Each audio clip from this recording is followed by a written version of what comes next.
શું તમારી કારની હેડલાઇટ ડલ કાં પીળી પડી ગઈ છે? તો હવે એ મોંઘી હેડલાઇટને ચેન્જ કરાવવાની જરૂર નથી. તો આ 3 આસાન સ્ટેપથી તમારી કારની હેડલાઇટને તમે ઘરે બેઠા નવા જેવી કરી શકશો.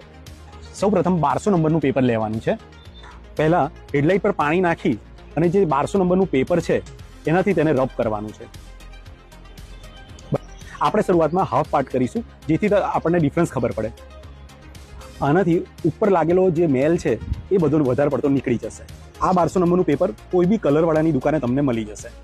બીજા સ્ટેપમાં આ રીતનું રબિંગ કમ્પાઉન્ડ લેવાનું છે, જેને આપણે દેશી એમરી બી કહીએ છીએ. આ વેક્સપોલની છે.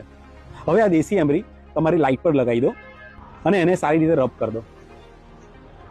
એમરી આખી લાઇટ પર સ્પ્રેડ થઈ ગયા પછી તમારે પાણીથી એને ભીનું કરવાનું છે અને એક કપડું લઈ અને એનાથી એને બરાબર રબ કરવાનું છે. આનાથી કારની લાઇટ પર લાગેલા જે બી મોટા સ્ક્રેચ છે એ રિમૂવ થઈ જશે. ત્રીજા સ્ટેપમાં તમારા વ્હાઇટ એમરી લેવાનું